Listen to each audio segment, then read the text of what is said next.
excited about the type of playmakers that we brought on to our program, and excited. I mean, a lot of them we knew about already, and so we are really fired up about the talent that's coming in and the fit that they are to our program. There's a good number of them that are going to be going on missions first, and then there's also a good number that are enrolling early and starting school next month. So I feel like we've got a lot of our needs taken care of here, and to provide depth on our team, but also some guys that can definitely compete for playing time right away. And so I think overall, I love the class. Really proud of our coaches. Just want to thank them. It's a lot of hard work from our coaches, I know that, but also our recruiting department. They've done an amazing job, and I don't think they get enough credit for what they do. And everyone that's just been involved with BYU, helping everyone else out through this recruiting process, and it's been amazing seeing all these. We've recruited a lot of these guys since they're younger, and now seeing them in the last year, seems like time just flew by, and now they're here, and many of them are going to start school next month, and so looking forward to it. But really want to answer any questions that you guys have for us. But the other coaches will be able to answer a lot of the details. But I'm just really proud of the fact that we got a lot of guys from the state of Utah, our backyard, and then looking at the places that we were able to hit, different parts of the country. We were able to scour the earth and find the best players, and I'm really proud of the class that we have today. What questions do you guys have for me? First up, we'll have Dana Green. Hey, Kalani, Dana Green with ABC4. Probably the biggest name on this list, Ryder Lyons. A lot has been made about him. How does he fit in? You have a freshman quarterback now. I know he's going to go on a mission, I believe, for a year. So how does he fit in your long-term plans, and just what kind of talent is he?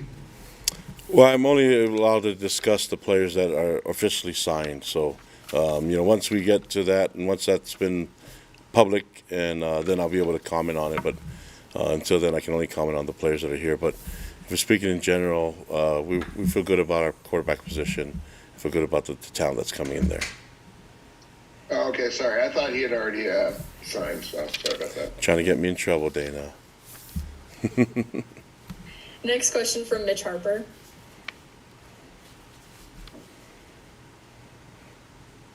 Kalani, I'm curious, I wanted to ask you, there were reports last summer that Texas Tech was getting a roster of the team that you're going to face this Saturday of more than $28 million. I'm curious, going forward with recruiting, is that kind of like a number that it's going to take to build a national contender going forward? Well, I don't know what the actual numbers. I don't work for Texas Tech, even though I'm friends with Joey McGuire. I know that there's a lot of speculation on how they got their roster together, but I'm gonna first say that Joey is a great builder of culture, and you can see that the culture works in their program, and you can see that it's been able to embrace all those that have been there for a while and developed in the program, and the newcomers that have been in that program. So, in regards to NIL and rev share and all that stuff, we keep our things private here. Our goal is to be in the market, but also make sure they're a right fit. Don't want guys just coming just for money, So if they've got to come for the experience, and obviously there's a lot of money available. But if their number one thing is money, then this is the wrong place. If the conversation starts off with money, this is definitely the wrong place. And so we're going to be focused on the fit and the program and the mission of our school, and that other part will just be more of a secondary conversation, maybe even the third conversation. Thanks. And then I just wanted to ask you about a specific player that signed, Bot Molitalo. He converted over from defensive line to offensive tackle during his prep career. What do you like about his potential as maybe an offensive lineman in your program going forward? Well, he fits in the line of guys like Kingsley and Panay, that same body type. Guys that can play D-line, obviously, in college and the NFL. And the difference is I think he's still kind of new to O-line, but he's really good at it. And he can play either one. He can play whatever position he wants, and he's athletic enough to even play tight end. So he's gifted. We feel like an O-line position would be good for him there. And we think he can play early. We think he can compete for a starting spot right away. We happen to have some openings, but we also have some great rotation. The key is the best play, and the good thing is that he's going to start school in January and have a great off season going into the fall of 26. Next question from Jake Hatch. Yeah, Kalani, just based on how things went yesterday with new contract, there's reports you're going to have an increased amount of NIL. Are you planning on, I guess, strategizing, keeping recruiting centralized? Or are you going to want to go more national as you guys get more and more prominent in terms of your recruiting prowess? We've always been national in recruiting. I mean, that just because we want the players to feel valued doesn't mean that we're going to change the way we do things. Our recruiting will be the same way. But we're going to, the fact that we're in the Big 12 and that we have more resources now is going to allow us to get into more homes and allow us to communicate to more people about what BYU is all about. It's the mission of our school, which is aligned with the mission of our team, and aligned with our church. The goal is to get the right fit, and the right fit could be, in Australia. I don't know. I've asked years ago for everybody to help me recruit, so I still need that. We are going to recruit globally, but also focus on the guys here close to home, and then there's nothing wrong. I mean, we've gone all the way out to Arkansas to get Braxton Lindsay, Colorado, and Texas. So we've been in a lot of different places, but I don't think we need to really change our protocol. We want to have young men that fit the team and fit the university, and then we'll see that the money, increased resources doesn't change the way we do things. We have to still be, we want to be updated, but we want to have old school principles and old school values still. And just to piggyback off that real quick, are you planning on adding more recruiting staff at some point down the line with the added resources? Recruiting staff, you said? Yeah, staff. Yeah. People that. Yeah, I mean, within reason. Just because you have, I want to make sure that there's a purpose for it all. Just because another school might have more doesn't mean that we get exactly what they do. We want to make sure that there's a purpose for them to be here, and that there's a actual job for them to do. So there's going to be a lot of things that we're going to improve and increase, but it's all got to be within reason, and it can't just be. We're not going to be splurging and spending. We're going to be really responsible with the finances. Next question from Jay Drew. Kalani, this is your 11th class that you'll sign this month and in February. Where does it rank among the 11 classes? Big picture wise, where does this signing class rank? I don't know. I think a lot of people have different rankings, and kind of put the rankings up there. But it's interesting. We get guys that committed since June that had a certain amount of stars, and they lose stars all of a sudden because they're committed to us. And so it depends, when you're looking at the brand and who people sign with, all of a sudden the people that make the star system, I don't think you can bank on that, So for us, it's like, what class was Chase Roberts and Tanner Wall and all them, when you look at it and what we've done. We went 11-1 with this signing class that are seniors now. Some of them went on missions, So when you look at that, I look at potential. I'm looking at the potential here with this signing class, and the sky's the limit for this class. We can do some really great things with it, but I felt the same way about all the classes that we've had, and the teams that are the guys are on our team currently. I feel the same about them. I feel like we've got a great thing going. We just need to keep adding to the system, and these guys fit exactly what we're looking for on and off the field, and we're looking forward to seeing what they can accomplish. But overall, we have our own measurement of how we're going to judge our players, and we think that's going to work. They got to fit the culture first, because the culture will help us win games. Next question from Dana Green. All right, I got one that won't get you in trouble. Can you talk about some of the local? Probably should have got on Twitter before I got on the Zoom call to see. Can you talk about some of the local guys who have signed and what they're going to bring? Yeah, I mean, they're all the guys from the state of Utah have been amazing. When you got Kawe Akana, he's going to play safety for us. He does a great job. Adam Bywater, he's Ben's little brother and little big brother, so he's linebacker out of Olympus. Those guys can play, and there will be a defensive side along with, Junior Moala from Orem. He's disruptive and has tons of stats, and he's a force, and so he's nice out of the group. And When you look at the offensive guys, you add into Devon Aka from Lehigh, the running back, Legend Glasker, his teammate, and those guys are family to Isaiah Glasker. So there's a gene there that allows them to be super fast. And then you got a big time playmaker, Brock Harris, that's down there in St. George area out of Pineview High School, and then combine that with Graham Livingston. He's a big playmaker, receiver out of Ridgeline. So you look at these type of playmakers, they all make a difference. And we have other guys that are still we're looking in this entire class. We're hopefully looking to add some more, maybe a couple more, a few more. In this class, and then looking to add a few more in February when that happens, and that with the combination of some people that we'll get in the transfer portal when that does open, we'll take a look at that and see what we have there that will fit our program. As national as this program has gone, can you just discuss the importance of staying local? You've always wanted to recruit local. How key is it to keep these guys home? Yeah, it's great football in the state of Utah, and so we want to recruit here first.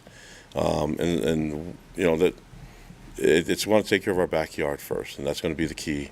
And a good number of our roster comes from the state of Utah, but we also want to make sure that we look at other places people that can fit what we're doing here. It's a good mix. I think half our class is out of the state. That's a good number when you're looking at every year our signing classes have been around that, and so I think it's a good mix right there. And then they got to play football first. They have to be able to do it. They have to have the talent. I don't really care where they come from. It's just a lot easier when you don't have to jump on a plane to go recruit them. Last question will be from Brandon Gurney.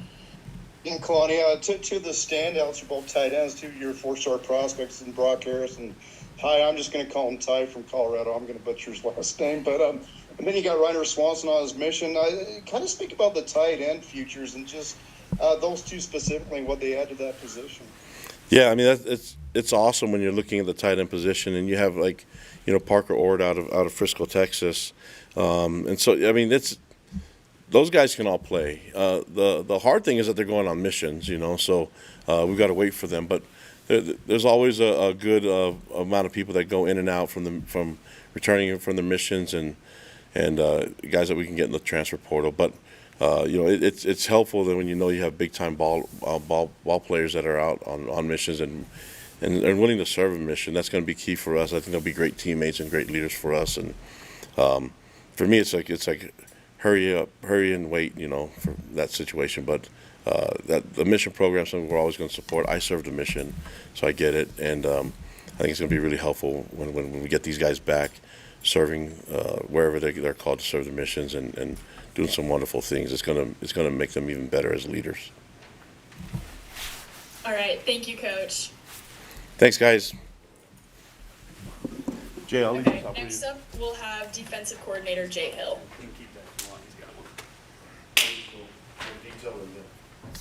Hey, we gotta get you dressing like this. Dude, I'm trying. Go ahead, do it. You can't pull it off. I just wondered in a few years, are you gonna start dressing? Probably. It's a cool. When there's no mirrors around. Is that the way the microphone's supposed to go? All right, Jay. Hey, Coach, See you, thanks Kalani. for being here. No problem. How are you?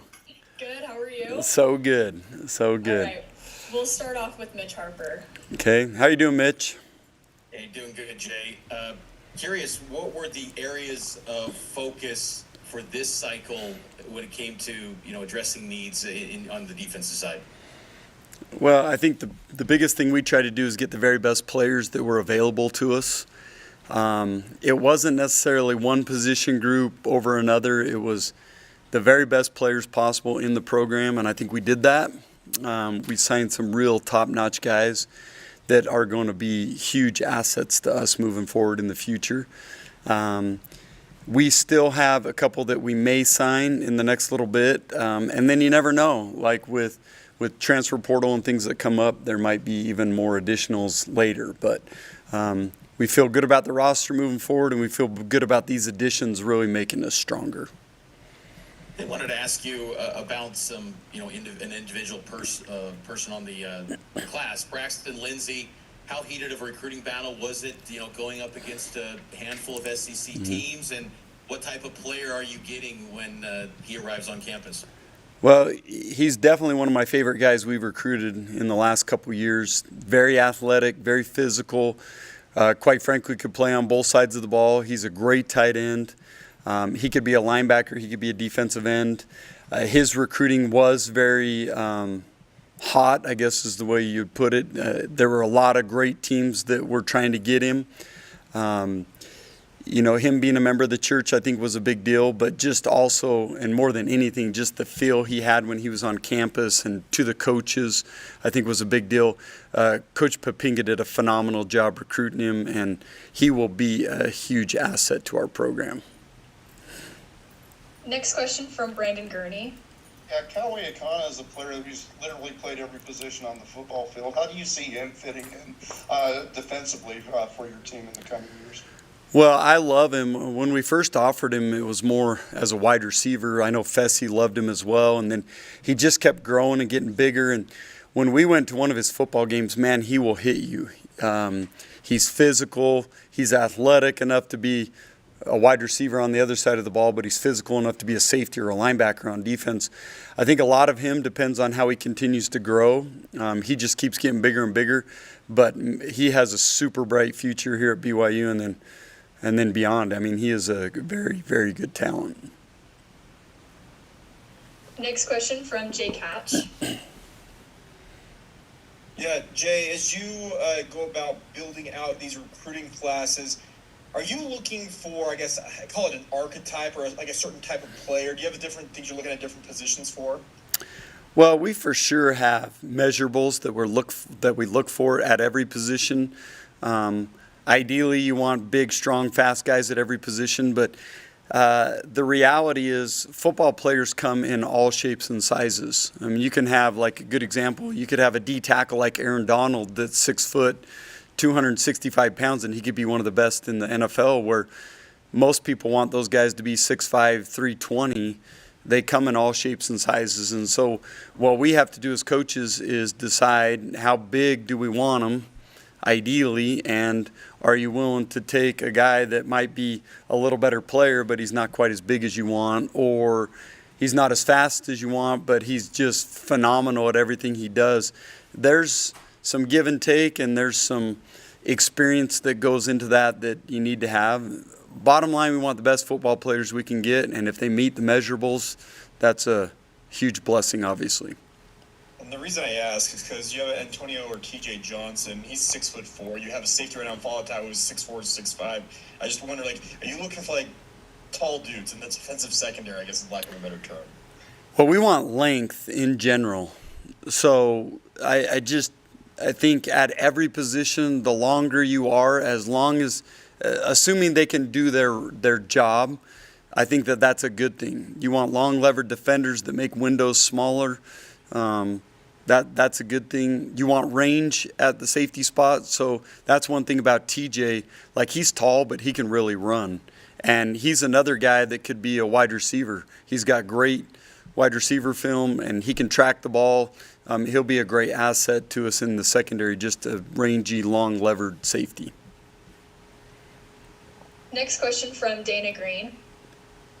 Hey, Jay, you've been in this state for quite some time. How have you seen the level of talent improve in the state of Utah? It seems like it's on par with some of the other states.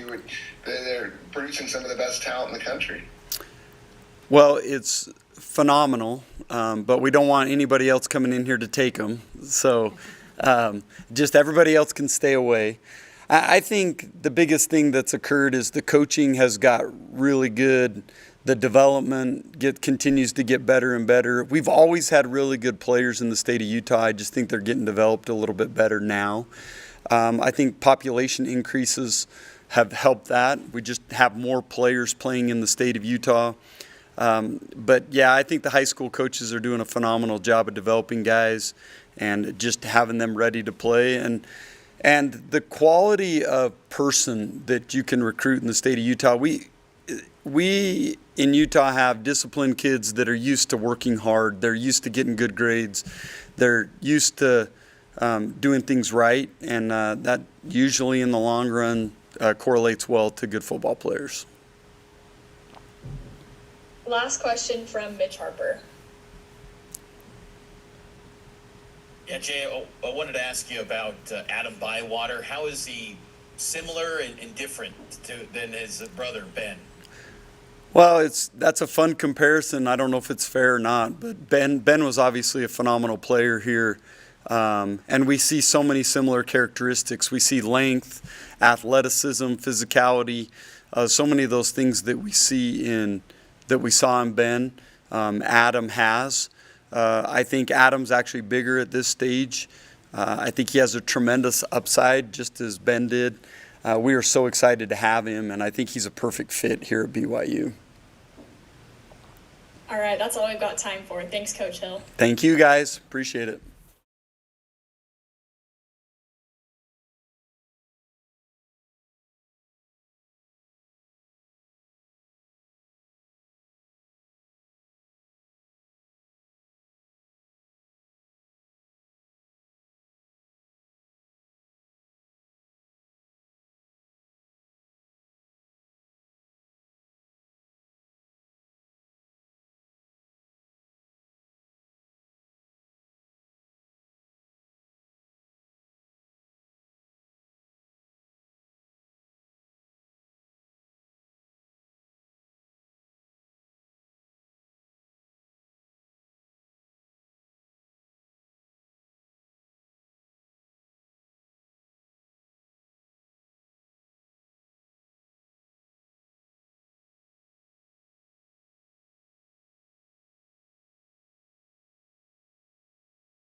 Commit who shall remain nameless to sign before the early signing period ends? We're expecting a few more players to sign. There's a few guys that haven't signed yet. Okay. I wanted to also ask about your tight ends, Brock Harris, Parker Ord, Ty Getch. Your just thoughts on that trio and just the competitive nature of the battles to get those guys here to BYU. Yeah, 3 big-time players. So those guys can all play. And, we've been trying to build up the tight end position again to what it should be at BYU and getting some good production this year out of our tight ends. And these guys are all part of that future where, that should be a position of strength for us, we feel like, and it's going to be in the near future. The 3 very good football players, we're super excited for all 3 of them. Next question from Dana Green. Hey, Aaron, I just kind of want to get your perspective on how the local talent has progressed here in this state. You're getting top-notch guys year in and year out, and this year seems to be no different. Yeah, I think, well, this state's been really good, a good football state for quite a while now, and it just gets better and better every year. I think it's, you know, first of all, the quality of talent just keeps increasing. You know, just talented kids it used to be just linemen in this state. You know, maybe guys that play in the box and once in a while a skill guy here and there. But now in Utah, you're finding skill players, quarterbacks, linemen, tight ends. You know, all of it. Running backs. The quality of play is just improving every year, and I think it's also the quality of coaching. High school coaching in the state is very good, and so players are being well developed in their high school programs and showing up ready to play young early in their career. Next question from Jake Hatch. Yeah, Aaron, you built a reputation of having a physical run game. I just want to ask you about Devon Eka and what he brings, and is he the only running back you're going to bring in, you think? Yeah, Devon, I got a chance to see him play last year against, I think it was Skyridge. I went to the game and was super impressed with him in person, and then he just got even better this year. And I think he's a really, really good player. You know, he runs hard between the tackles, but he has speed. He can make you miss. He's a good receiver. Just good all-around player. We're super excited for him. You know, I think he's a true three-skill back. And then the running back position, that high school-wise, we're done there. You know, we'll see after the season where we're at with people's health and you know, that position. We're a little thin there this year, obviously, with what's happened with Sione, and we thought there was a good chance we would have Folau back this year. Hinckley Rapati didn't get him back, and so we're still evaluating that, but we are very, very excited about Devon. The guys in front of the offensive line, guys like Jax Tanner, Bott, Mulatalo, et cetera. Like, what do you make of your offensive line grabs so far? Again, very good group, man. That's those are highly recruited guys. We had to beat really good programs to get those guys, and those are guys that are gonna be. I would expect those guys to compete for playing time very early in their career, if not right away. Next question from Brandon Gurney. Yeah, I wanted to ask you about your receiver commits, Terrence, and I'm assuming Legend Glasser's going to play receiver for you. Just speak about them and their ability and what fans can anticipate from those two. Oh, and Graham Livingston too. Yeah. So just good football players, good speed. You know, we our receiver play, I think, has been very underrated here during the time we've been here. We've had a lot of good receivers in the last several years, and feel like these guys are, you know, they have speed. All of them can run. They all change direction. Good ball skills. Got some good length there in that group. And again, I think those are guys that are smart guys that can come in and learn what we're doing and play early. And you know, when you can stretch the field, you know, like Legend can, and you know, and like Terrence and Graham, they stretch the field. That really helps our play-action passing game. That fits with our run game. You know, we want to be physical and we want to stretch the field and throw it down the field to these guys that can run. So we're excited about that group. Next question from Jay Drew.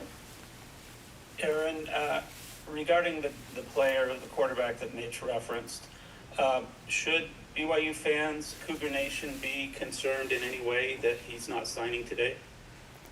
I can't comment about any individual player, but we are going to have some more guys sign, and there's a few more, several that I know of that are still coming. And then, what has been the effect? And I will say, I think our quarterback play here has been really good for a while now, and so it's going to continue to be really good. And no matter who's here, we're going to keep playing at a high level at QB. I was just going to ask you about the Bear Bachmeier effect, his success. How has that affected recruiting quarterbacks? I don't think it's not a negative. I mean, I think if anything, it's positive. You know, QBs, most quarterbacks want to go to a place where there's been a history of good quarterback play, and especially a recent history. I mean, obviously, the quarterback play here, going back in the old days, was unbelievable, and we've had as good of a tradition at this school as almost as good as anywhere in the country. But I think with quarterback recruits, your recent history is what really matters the most, and ours has been solid. And so when we recruit quarterbacks, they're usually interested in this place. And I also think that it's a unique position where QBs are confident guys. The great ones believe in themselves, and they don't worry too much about who's in front of them or who's already there. You know, they usually believe, I'm going to go be the guy. And so I haven't had anybody say, I'm not interested in BYU because you're starting a freshman. That has not come up yet. Next question from Mitch Harper. Aaron, I was curious if you could speak to how maybe deeper the pool is of candidates that you and this offensive staff can pursue since you arrived at BYU in 2018. Just maybe the growth that's evolved since you and this staff have been here at BYU. Yeah, that's a good point. You know, when we first got here, I think my first year here, I think it had been 4-9 season the year before. We were an independent team, and we had some work to do. And then slowly been building the program up year by year in a lot of ways. You know, some of it's been our recruiting efforts. Some of it's been winning games on the field. And then joining the Big 12 is a big part of it. Being successful in the Big 12, you know, we weren't very good the first year, and having success the last 2 years, that helps. And then just the university, just, you know, making incremental improvements and additions to our program that make this place more attractive for big-time players. And so it all fits together. It's all of it, you know, and I think that's why we're getting, you know, you look at who we beat, the schools we're beating on some of these recruits now, it's like we're recruiting a much higher level, at a higher level than we were when I first got here. All right, do we have any other questions? Okay, looks like you're good to go, Coach. Okay. Thank you. Yep.